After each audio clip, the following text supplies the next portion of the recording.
شروع اللہ تبارک و تعالی کے نام سے جو بڑا مہربان نہایت رحم کرنے والا ہے۔ ناظرین محترم، سورۃ الفاتحہ کا ایک ایسا کامیاب وظیفہ آپ کو بتا رہا ہوں، انشاءاللہ بیٹھے بیٹھے آپ کا ہر کام ہو جائے گا، اللہ تعالیٰ کی غیبی مدد ہوگی اور ہر ایک حاجت انشاءاللہ پوری ہو جائے گی۔ بھائیوں اور بہنوں، آج سورۃ الفاتحہ کا آپ کو ایسا وظیفہ بتا رہا ہوں، یقین جانیے کہ جو کوئی بھی شخص سورۃ الفاتحہ کو پڑھتا ہے، اللہ کی قسم بیٹھے بیٹھے کام ہو جاتا ہے، اللہ پاک کی غیبی مدد نازل ہوتی ہے، اللہ تعالیٰ کے نورانی فرشتے اس انسان کی مدد کرنے کے لیے زمین پر آتے ہیں اور ہر ایک حاجت اسی وقت پوری ہو جاتی ہے۔ اس لیے اس سورت کو جامع سورت کہا گیا ہے، اور یہ سمجھیں کہ یہ سب وظیفوں سے طاقتور وظیفہ ہے، سب وظیفوں سے کامیاب وظیفہ ہے، اور سورۃ الفاتحہ سے آپ جس بھی کام کا آغاز کریں گے، آپ گھر بنانا چاہتے ہیں، کسی جگہ جاب کرنا چاہتے ہیں، آپ انٹرویو کے لیے جانا چاہتے ہیں، کسی نئے کام کی ابتدا کرنا چاہتے ہیں، الغرض آپ کسی بھی حوالے سے پریشان ہیں، کامیابی چاہتے ہیں، کامیابی کی سیڑھی پر چڑھنا چاہتے ہیں، دنیا کے اندر کسی بھی لحاظ سے آپ عہدہ چاہتے ہیں، تو یقین جانیے آپ وہ کام جو شروع کرنا چاہتے ہیں، اگر آپ کا یہ معمول بن جائے کہ آپ اس کام کو شروع کرنے سے پہلے سورۃ الفاتحہ کا یہ وظیفہ کر لیں گے، تو اللہ پاک آپ کے ہر ایک کام کے اندر انشاءاللہ کامیابی عطا فرمائے گا، اور اللہ پاک آپ کا بازو بن جائے گا، اور فرشتے جو اللہ پاک کی نورانی مخلوق ہیں وہ آپ کی مدد کے لیے زمین پر اتریں گے۔ جو شخص یہ وظیفہ سورۃ الفاتحہ کا وظیفہ کرتا ہے، اس کی مدد فرشتوں کے ذریعے ہوتی ہے۔ کیونکہ یہ جامع صورت ہے، قرآن مجید کی اول صورت ہے، اور یقین جانیے آپ خود سوچیں کہ اللہ پاک نے سب سے پہلے اسی صورت کو قرآن پاک کے آغاز میں کیوں رکھا ہے؟ اس میں کچھ بات تھی تو اللہ پاک نے قرآن مجید کی سب سے پہلی صورت یہ رکھی ہے۔ تو اسی لیے بھائیوں اور بہنوں، جب آپ یہ وظیفہ کریں گے تو انشاءاللہ اللہ پاک آپ کو ہر ایک کام کے اندر کامیابی عطا کرتا چلا جائے گا، اور یوں سمجھیے کہ آپ ہر کام کے اندر انشاءاللہ کامیاب ہو جائیں گے۔ تو یہ وظیفہ میرے اس بتلائے گئے طریقہ کار کے مطابق آپ نے کرنا ہے، اللہ پاک آپ کے ہر ایک کام کے اندر آپ کی غیبی مدد فرمائے گا۔ جو میرے بھائی کسی بھی حوالے سے پریشان ہیں، وہ پریشانی کے وقت یہ وظیفہ کر لیں۔ اگر آپ کسی جاب پر گئے ہیں، کسی انٹرویو کے لیے جا رہے ہیں، کچہری کے اندر آپ کا کوئی کام ہے، اور خاص طور پر میرے بہت سے بھائی ایسے بھی ہیں کہ جن کا واسطہ کچہری عدالت کے اندر پڑتا رہتا ہے، اگر آپ مقدمہ لڑ رہے ہیں اور چاہتے ہیں کہ اس مقدمے کے اندر آپ کی جیت ہو، تو بھائیوں اور بہنوں، اپنے مقدمے کے لیے جانے سے پہلے یا عدالت کے اندر جانے سے پہلے جاتے جاتے راستے میں یہ سورۃ الفاتحہ کا وظیفہ بتلائے گئے طریقہ کار کے مطابق کرتے جائیں، انشاءاللہ اللہ پاک آپ کو ضرور عطا فرمائے گا، کیونکہ یہ یقینی وظیفہ ہے، کامیابی کا وظیفہ ہے۔ آپ جس بھی کام کے اندر کامیاب ہونا چاہتے ہیں، سورۃ الفاتحہ کا یہ وظیفہ پڑھ لیں، کیونکہ سورۃ الفاتحہ کے اندر اللہ تبارک و تعالیٰ کی ثنا کو بیان کیا گیا ہے، اس میں سیدھا راستہ دکھایا گیا ہے، گمراہوں کو بتلایا گیا ہے، اور یوں سمجھیے کہ اللہ تبارک و تعالیٰ کی ثنا کو بیان کیا گیا ہے، اور جس صورت کے اندر اللہ پاک کی ثنا کو بیان کیا جاتا ہے، اور جب یہی انسان یہ صورت پڑھتا ہے، اللہ تعالیٰ کی ثنا کو بیان کرتا ہے، تو اللہ پاک اس کی ہر حاجت کو پورا فرماتا ہے، اور وہیں بیٹھے بیٹھے آپ کا وہ کام ہو جاتا ہے جو کہ سالہ سال سے نہیں ہو رہا۔ بھائیوں اور بہنوں، آج کا وظیفہ بہت ہی خاص وظیفہ ہے، اور اس میں قرآن مجید کی صورت کا عمل ہے، تو یہ وظیفہ آپ نے لازمی کرنا ہے۔ انشاءاللہ اس عمل کو کرنے سے آپ کے پاس اتنا پیسہ اور مال و دولت آ جائے گا کہ اگر آپ غریب ہیں، آپ کے گھر کے حالات خراب ہیں، تو آپ کے گھر کے اندر مالی حالات انشاءاللہ اس قدر بہتر ہو جائیں گے کہ آپ کے جتنے بھی رشتہ دار ہیں وہ آپ کی طرف دیکھتے رہ جائیں گے۔ یہ خاص وظیفہ ہماری بہت سی بہنوں اور بھائیوں کا آزمایا ہوا ہے۔ عمل اللہ تبارک و تعالیٰ کے فضل و کرم سے گھر سے غربت اور تنگ دستی ختم ہو جائے گی، اور گھر میں مال و دولت کی بارش ہونا شروع ہو جائے گی۔ انسان کا واحد مقصد یہ ہے کہ اللہ تبارک و تعالیٰ کی عبادت اور بندگی کرے۔ اس کے علاوہ جتنے بھی امور ہیں جن کو انسان انجام دیتا ہے، اس لیے بھی تاکہ وہ عبادت الہی کے معاملے میں انسان کے معاون بن سکیں، انسان کی صحت و تندرستی، طاقت و قوت، مال و دولت، کھانا پینا، غرض ہر ایک چیز اس لیے ہے تاکہ انسان سیر ہو کر اپنے اصلی مقاصد کو انجام دے سکے۔ عبادت اللہ تبارک و تعالیٰ کے حکم اور نافذ کردہ چیزوں کو انجام دینا اور منع چیزوں سے رک جانا ہے، لیکن عبادت کے اندر بھی فرق مراتب کا لحاظ رکھا گیا ہے، یعنی ان کی انجام دہی کی صورت میں مرتب ہونے والے اجر و ثواب میں بڑا فرق ہے۔ چنانچہ کچھ امور ایسے ہیں جن کی فضیلت اور اہمیت، اجر و ثواب بہت زیادہ ہے، اور کچھ ایسے ہیں جن کا اجر و ثواب دیگر عبادتوں کی نسبت کچھ کم ہے۔ نفلی عبادات میں تہجد کی نماز قبولیت کی ضامن نماز، تہجد قربت الہی کا ذریعہ ہے۔ یہ نماز رب کی خوشنودی کا باعث ہے، اس سے حسنات میں اضافہ ہوتا ہے، گناہ معاف ہوتے ہیں اور درجات بلند ہوتے ہیں۔ نماز تہجد سے محبت الہی کا حصول ہوتا ہے، اور یہی وجہ ہے کہ اس کی توفیق انہی چند افراد کے دامن میں آتی ہے جو کہ اللہ تبارک و تعالیٰ کے خاص اور پسندیدہ ہوتے ہیں۔ اسی طرح آج کا یہ وظیفہ بے روزگاروں نے کیا تو اللہ تعالیٰ نے ان کے لیے نوکری کا، کاروبار کا بہترین وسیلہ بنایا۔ کاروباری حضرات نے کیا تو ان کے پاس گاہکوں کی لائن لگ گئی۔ یہ وظیفہ آپ نے نماز عشاء کے بعد کرنا ہے۔ اگر آپ اس وظیفے کو سمجھ کر اچھی طرح سے کر لیتے ہیں تو انشاءاللہ جو آپ کے رزق کے مسائل ہیں وہ بھی حل ہونا شروع ہو جائیں گے۔ رزق کا مسئلہ انشاءاللہ حل ہو جائے گا، رزق کی رکاوٹیں اور بندشیں دور ہو جائیں گی۔ یہ ایک ایسی صورت ہے کہ جن لوگوں نے یہ وظیفہ کیا اللہ رب العزت نے انہیں غنی بنا دیا۔ جن لوگوں نے بھی یہ عمل کیا ان کے کاروبار خوب پھلے پھولے۔ تو آج آپ کے لیے یہ وظیفہ لے کر آیا ہوں۔ قرض کے بوجھ تلے دبے انسان اس کو ضرور کریں، انشاءاللہ آپ کا سارا قرضہ بہت جلد اتر جائے گا۔ لیکن ظاہری اسباب آپ نے لازماً تیار کرنے ہیں۔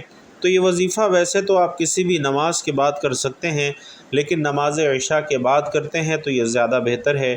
اس وظیفے کو خواتین بھی کر سکتی ہیں، بہنیں، بھائی، بزرگ سب اس وظیفے کو کر سکتے ہیں۔ اس وظیفے کو آپ ایک دوسرے کے لیے بھی کر سکتے ہیں، بھائی بہنوں کے لیے کر سکتے ہیں، بہنیں بھائیوں کے لیے کر سکتی ہیں، والدین بچوں کے لیے کر سکتے ہیں۔ یہ وظیفہ سورۃ الفاتحہ کا وظیفہ ہے۔ مشائخ اور بزرگان دین کہتے ہیں کہ جو اس کے اندر کامیابی چاہتا ہے، جو دین اور دنیا کے اندر ترقی چاہتا ہے، جو رزق کے اندر برکت چاہتا ہے، وہ اس صورت کو اپنا لے۔ آپ نے یہ کرنا ہے کہ کوئی ایک وقت مقرر کر لیں اور اس وظیفے کو جائز حاجت کے لیے کریں۔ اس لیے نہیں کہ امیر اور دولت مند ہو جاؤں گا تو اپنے خاندان والوں کو نیچا دکھاؤں گا۔ فخر اور غرور نکال کر صرف عاجزی و انکساری کے ساتھ اس وظیفے کو کرنا ہے، اور دوران وظیفہ کوشش کریں کہ آپ نے بدبودار اشیاء کا استعمال نہیں کرنا، جیسا کہ کچا پیاز ہو۔ اسی طرح مرد حضرات تمباکو نوشی سے پرہیز کریں۔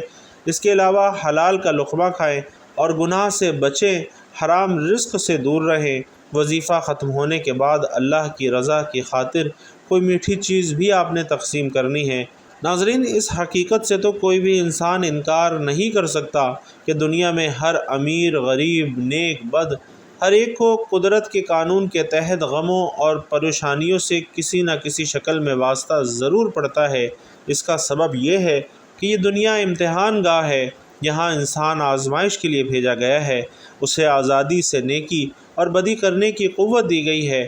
وہ نیکی کرنے کی صورت میں اجر و ثواب کا حقدار ہوتا ہے، جبکہ نافرمانی کی صورت میں عذاب اور سزا کا مستحق ٹھہرتا ہے۔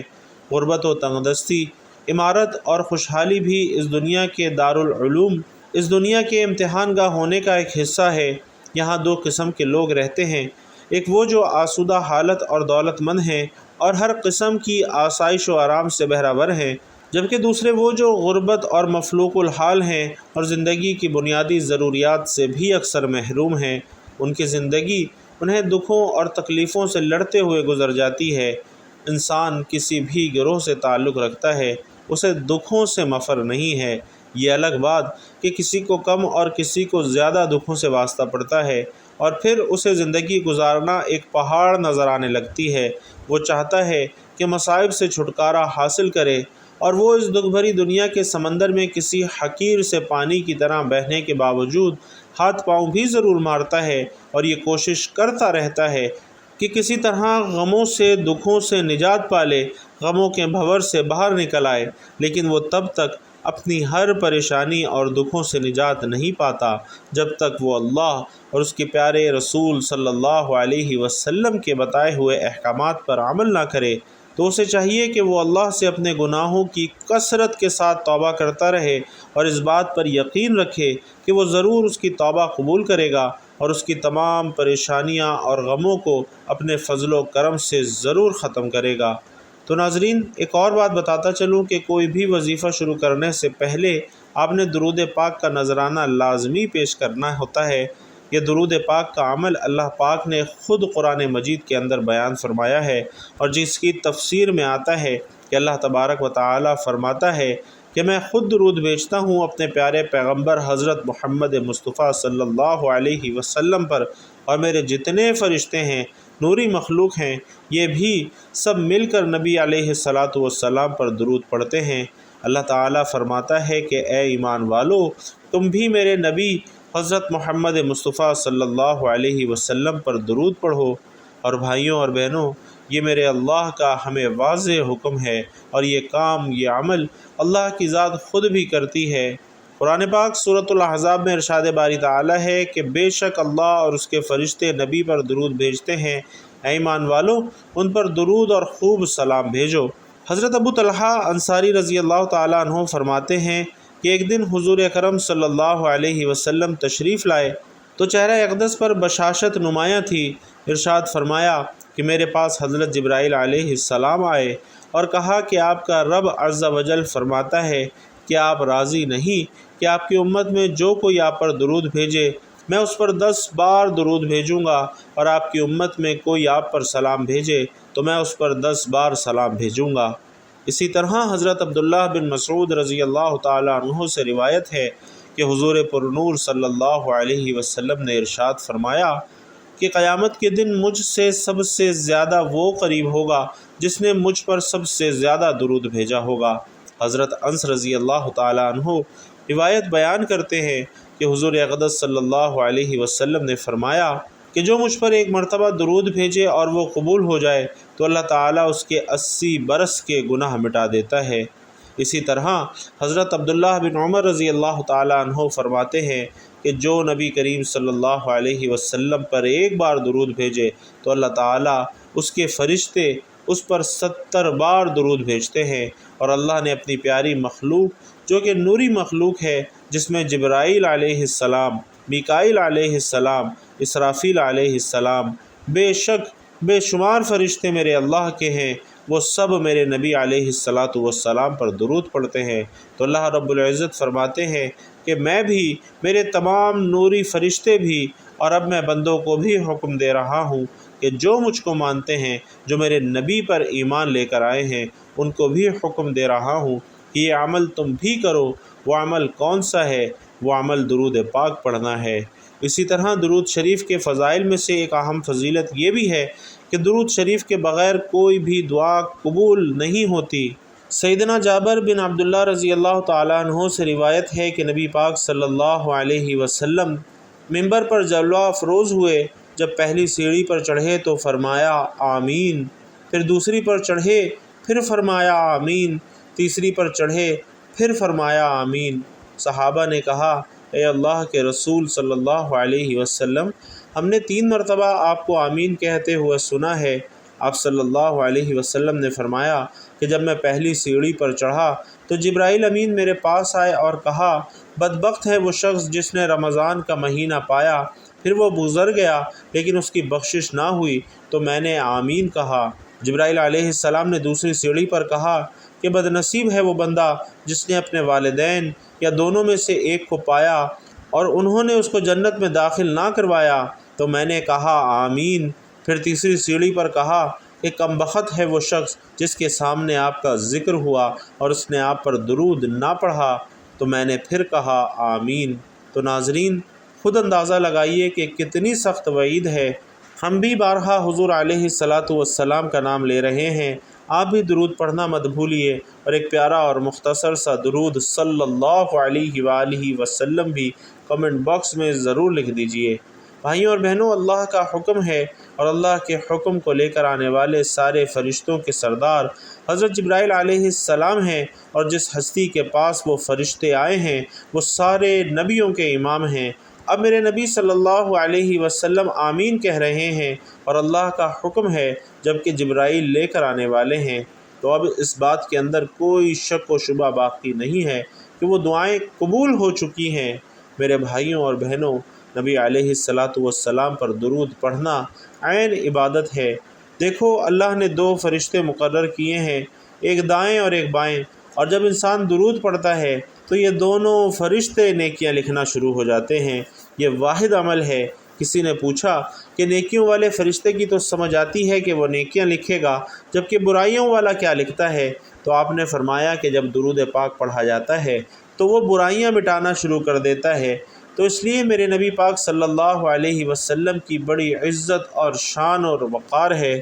تو ناظرین، آپ نے سب سے پہلے عشاء کی نماز پڑھنی ہے، اس کے بعد وہیں التحیات کی حالت میں بیٹھ کر ایک مرتبہ اعوذ باللہ من الشیطان الرجیم بسم اللہ الرحمن الرحیم پڑھنا ہے، اور اس کے بعد اول و آخر کم سے کم 3 مرتبہ درود پاک پڑھنا ہے۔ زیادہ ہو تو زیادہ بہتر ہے، ورنہ کم سے کم 3 مرتبہ آپ نے درود پاک لازمی پڑھنا ہے۔ اس کے بعد آپ نے الحمد شریف یعنی سورۃ الفاتحہ 11 مرتبہ پڑھنی ہے۔ بسم اللہ الرحمن الرحیم، الحمد للہ رب العالمین، الرحمن الرحیم، مالک یوم الدین، ایاک نعبد و ایاک نستعین، اہدنا الصراط المستقیم صراط الذین انعمت علیہم غیر المغضوب علیہم ولا الضالین، آمین۔ اس کے بعد ایک تسبیح آپ نے پہلے کلمے یعنی لا الہ الا اللہ محمد الرسول اللہ کی پڑھنی ہے، اور جب آپ یہ عمل کر لیں اول و آخر کم سے کم 3 مرتبہ درود پاک لازمی پڑھنا ہے، اور پھر اس کے بعد آپ نے اللہ پاک سے دعا مانگنی ہے۔ بھائیوں اور بہنوں، یہ ایسا وظیفہ ہے کہ انشاءاللہ آپ کی کوئی دعا رد نہیں ہوگی۔ یہ انتہائی طاقتور اور آزمودہ وظیفہ ہے، بہت ہی زیادہ مجرب وظیفہ ہے۔ تو میں نے سوچا کہ یہ تحفہ اپنے بہن بھائیوں کو بھی دوں، کیونکہ اس دور میں کافی لوگ پریشان ہیں، روپے پیسے کی بہت زیادہ کمی ہے۔ انشاءاللہ العزیز اللہ رب العزت آپ کو بھی اپنے فضل و کرم سے اس مالی تنگ دستی سے نجات عطا فرمائے گا۔ یہ عمل ایمانداری کے ساتھ اور مکمل یکسوئی کے ساتھ کرنا ہے۔ حضرت ابو ہریرہ رضی اللہ تعالی عنہ سے روایت ہے، عرض کیا گیا، یا رسول اللہ صلی اللہ علیہ وسلم، قیامت کے روز آپ کی شفاعت کا سب سے زیادہ مستحق کون ہوگا؟ آپ صلی اللہ علیہ وسلم نے فرمایا، ابو ہریرہ، میرا گمان یہی تھا کہ اس بارے میں تم سے پہلے مجھ سے کوئی نہ پوچھے گا، کیونکہ میں دیکھتا ہوں کہ تم حدیث پر بہت حریص ہو۔ قیامت کے روز میری شفاعت حاصل کرنے میں سب سے زیادہ خوش نصیب شخص وہ ہوگا جس نے خلوص دل و جاں سے لا الہ الا اللہ پڑھا ہوگا۔ اور حضرت انس رضی اللہ تعالی عنہ سے روایت ہے کہ میں نے حضور نبی کریم صلی اللہ علیہ وسلم کو یہ فرماتے ہوئے سنا کہ قیامت کے روز میری شفاعت قبول کی جائے گی۔ میں عرض کروں گا، یا رب، جس کے دل میں رائی کے برابر بھی ایمان ہو اسے جنت میں داخل فرما دے۔ پس وہ جنت میں داخل ہو جائیں گے۔ پھر میں عرض کروں گا کہ اسے بھی جنت میں داخل فرما دے جس کے دل میں ذرہ سا بھی ایمان ہے۔ حضرت انس رضی اللہ تعالی عنہ فرماتے ہیں، گویا کہ میں اب بھی اشارہ کرتے رسول اللہ صلی اللہ علیہ وسلم کی انگشتان مبارک کی طرف دیکھ رہا ہوں۔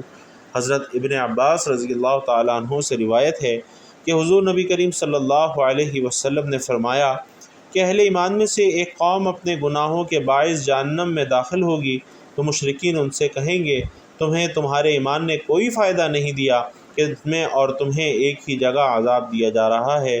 پس اللہ تعالیٰ ان پر غضب فرمائے گا، اور جہنم کے داروغہ مالک کو حکم دے گا کہ دوزخ میں ایسے شخص کو ہرگز نہ چھوڑے جس نے لا الہ الا اللہ کہا ہو۔ انہیں اس حال میں جہنم سے نکالا جائے گا کہ چہرے کے سوا ان کے پورے جسم جل کر سیاہ کولے کی مانند ہو چکے ہوں گے، اور ان کی آنکھیں نیلگوں نہیں ہوں گی۔ پس انہیں نہر حیات پر لایا جائے گا، وہ اس میں نہائیں گے، ان سے ہر قسم کی کمزوری اور تکلیف دور کر دی جائے گی، اور پھر وہ جنت میں داخل ہوں گے۔ اللہ رب العزت سے دعا ہے کہ ہم سب کو نیکی کی بات سننے، سمجھنے اور اس پر عمل کرنے کی طاقت اور توفیق مرحمت فرمائے۔ میرا سنانا اور آپ کا سننا اپنی بارگاہ میں قبول و منظور فرمائے، آمین یا رب العالمین۔ ناظرین محترم، آخر میں آپ سے گزارش ہے کہ بیان اچھا لگا ہو تو کمنٹ باکس میں ایک مرتبہ صدق دل سے سبحان اللہ ضرور لکھتے جائیے گا۔ اللہ تبارک و تعالی آپ سب کا حامی و ناصر ہو، آمین یا رب العالمین۔